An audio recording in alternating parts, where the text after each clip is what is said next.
guys, how's everyone doing today? I was watching some of the squad channels and oh my god, these people are nuts. Absolute nut jobs.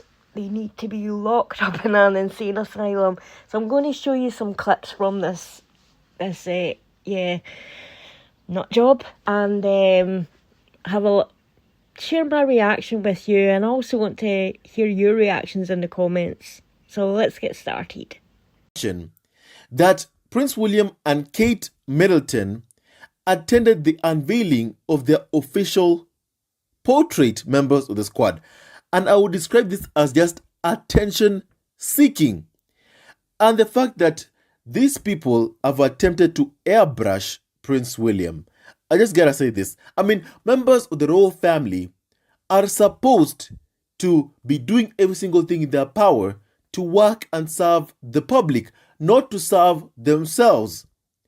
And for Prince William and Kate Middleton, they couldn't just control themselves from showing the entire world that what they serve, the people that they serve, are themselves by attending, the unveiling of their portrait painted by an artist called Jamie Correth, members of the squad.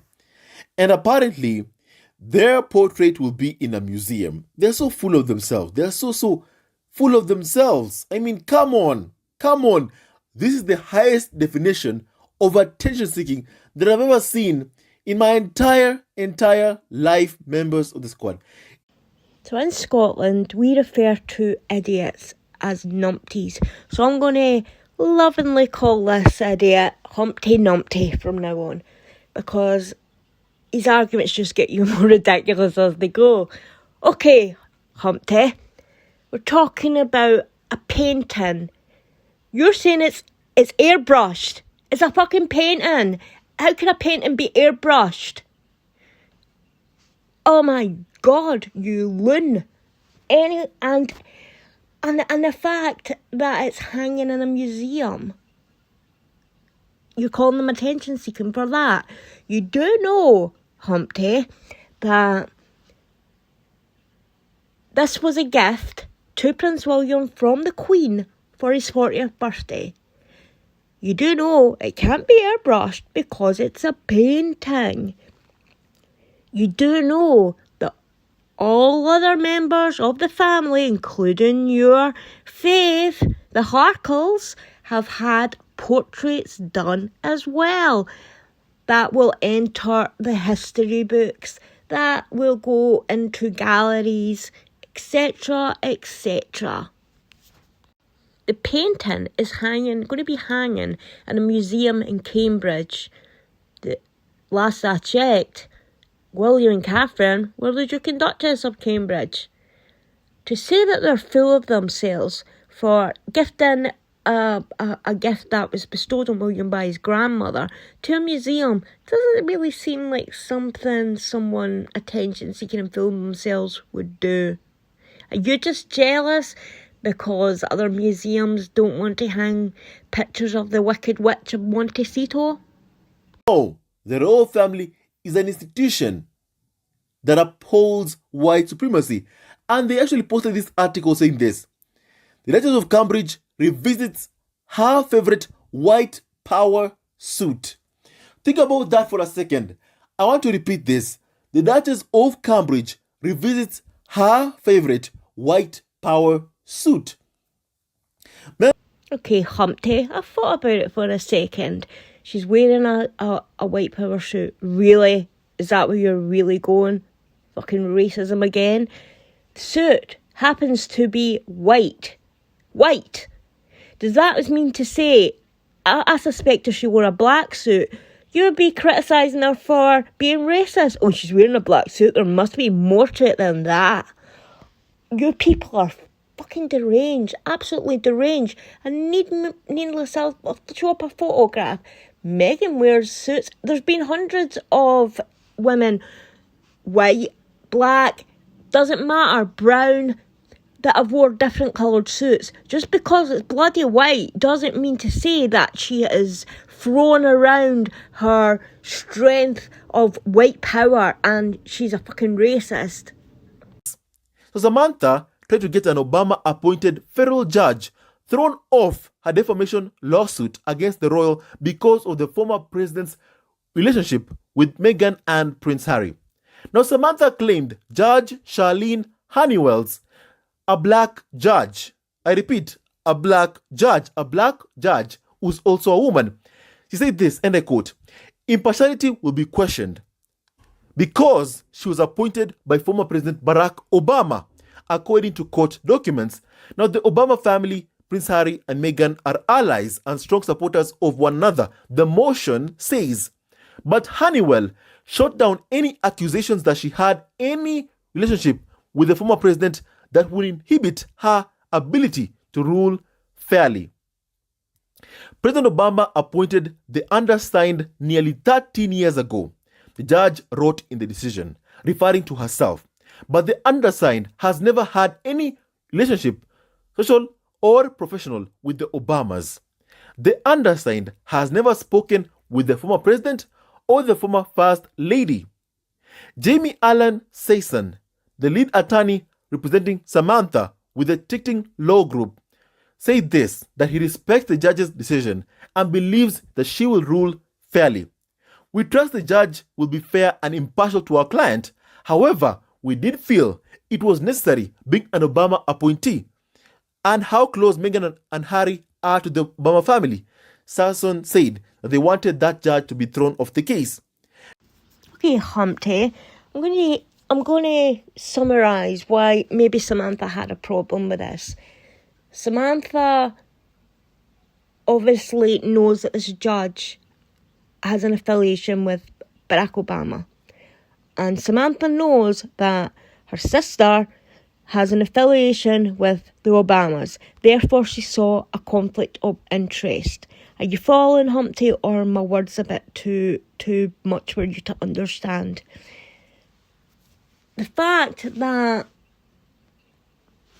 she's asked for this isn't because, like what you said, she didn't ever bring up this judge's race or the fact that she's a woman. As usual, you lot bring the fucking racism into everything. Absolutely everything.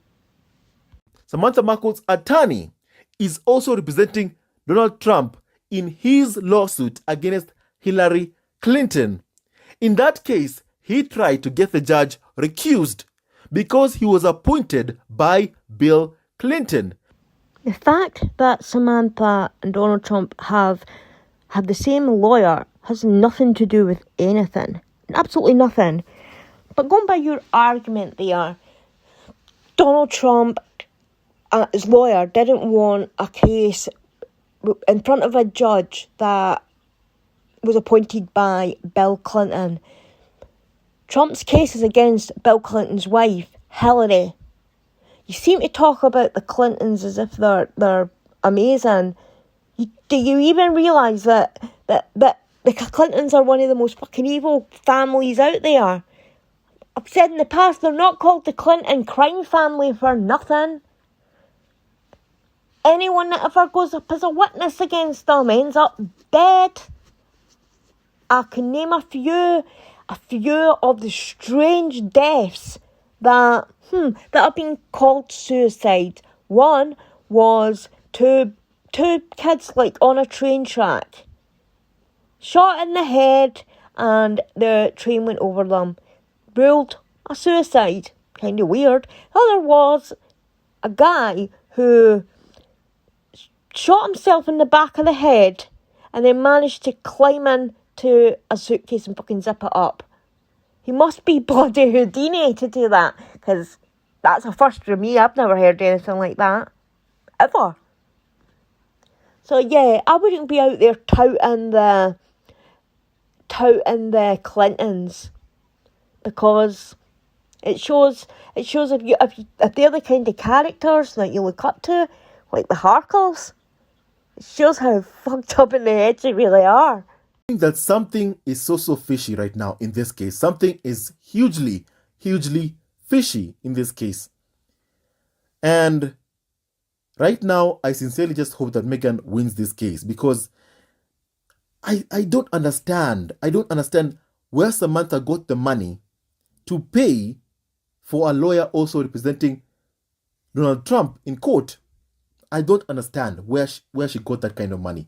There is no way you can tell me that someone who wants $80,000 in a courtroom, who wants $80,000 for Meghan, can get the money to avoid a lawyer who will probably demand more money from their clients. Someone like this person called Jamie Allen Sisson, the lead attorney representing Samantha. There's something that's so smelly here. The tabloids, they want Meghan in court. They want Meghan in court. The royal family wants Meghan in court. The farm wants Meghan in court. Humpty, I think you need to brush your teeth because the smell is coming from all the shit that's actually coming out your mouth. Now I'm going to explain to you, dum-dum, how Samantha can pay for the lawyer. Okay? Alright, here we go, dum-dum. Pin your ears back. So lawyers can work on something which is called contingency fees. It's an agreement where if you win the judgment of the settlement, you'll pay 33% of the overall outcome. If you don't win the trial, then the lawyer basically gets nothing. The lawyer knows this risk when they take a case, but the lawyer must have a little bit of confidence that Samantha can win this. So that's how this works, dum-dum. The lawyer works for a contingency fee. Samantha doesn't have to put any money up whatsoever. And if she wins a monetary outcome with this case, she has to give 33% of that winnings to pay for the lawyer. If she doesn't win, unfortunately the lawyer gets absolutely nothing. There's also another way that she can do it, and that's through homeowners insurance. The same way as Amber Heard paid for her lawyers and her and Johnny Depp's defamation case. They both had claims out against each other. Amber Heard's home insurance covered that, and it would also cover any expenses that she had for witness testimonies that had to be paid for experts. So that's how it happens, dummy. Rothmere himself. Now Camilla, the Duchess of Cornwall, met Lord Rothmere as she opened the Daily Mail Chalk Valley History Festival on June 20th, 2022 in Salisbury, England. Members of the squad, look with your own two eyes. Look with your own two eyes. Look with your own two eyes, members of the squad. No wonder the tabloids, always say that there's something that they're afraid of what Prince Harry might say about Camilla. There must be something that the tabloids know that Camilla herself did to Harry and Meghan.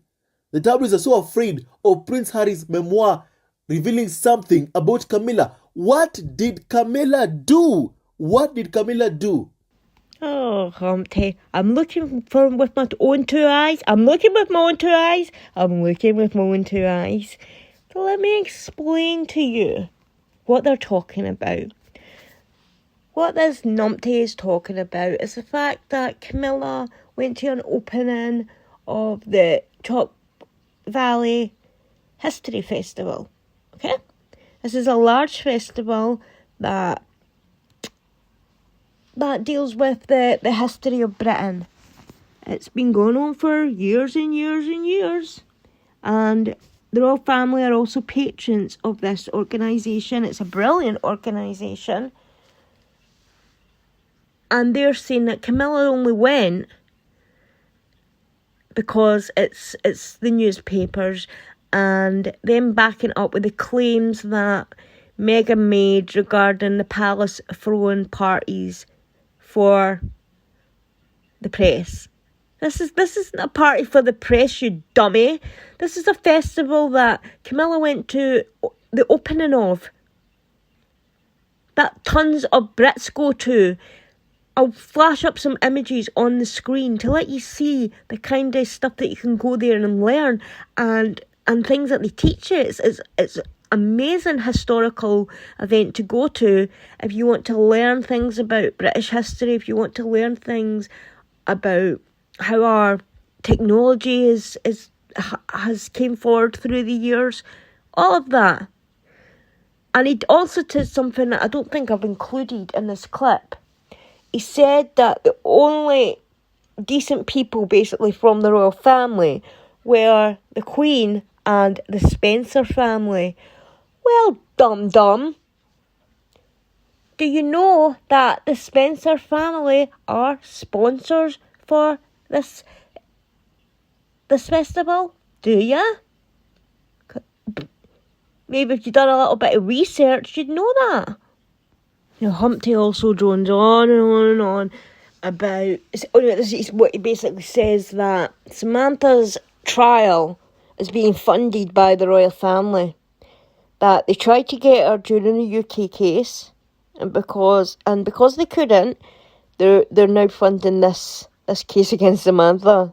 How fucking ridiculous! These people are delusional. There's other stuff that they said, but I feel like I'm only going to piss you all off even more, and hearing his voice grates on me even as it is. Oh, these people are delusional, absolutely delusional nut jobs. And the fact that he's like calling out William and Catherine, William for having that portrait done, and saying it's disgusting. Well, what about when it's so disgusting that the fucking squad photoshopped Meghan and Harry's face onto the picture? Then you can say it's airbrushed. But it's not airbrushed when... I feel like we can never ever talk to or get through to these imbeciles. Never. Because they're so drunk on the Meghan Markle's tea that they can't see reason anymore. They're just lunatics. Absolute lunatics. The Sussex Asylum is what their name should be, not the fucking Sussex Squad. Unbelievable. Absolutely unbelievable. Anyway, guys, I'm not going to, terrorise you even more with these ludicrous claims. There's even more ones that are even more out there. Even more. Where they go on to critique Catherine's parent, and they say that Catherine's jealousy of Meghan, that the only reason that she contacted Harry for William's 40th was so she could talk to him, because didn't you all know that Catherine secretly is in love with Harry, that Catherine secretly wants Harry, you know, she secretly wants a spare, not the next king of England, she wants the ginger one and not the handsome one that looks like Princess Diana. Yeah, you just can't with these people, you really can't. So I'm going to get going now, guys, and I'll have my next video up tomorrow regarding the murder mystery one. That'll be in a few days from now, due to all the editing. Also wanted to say that my sympathy and prayers go out to Moonchild. Moonchild has got a YouTube channel on here and reports basically on the same things that we do, and it was heartbreaking to see a post that she'd lost her son. So my thoughts and prayers are with the family at this difficult time, and yeah, heartbreaking. It's absolutely heartbreaking. So I'm going to go now, and I'll see you all in the next one, guys. Please hit that like and subscribe. Bye.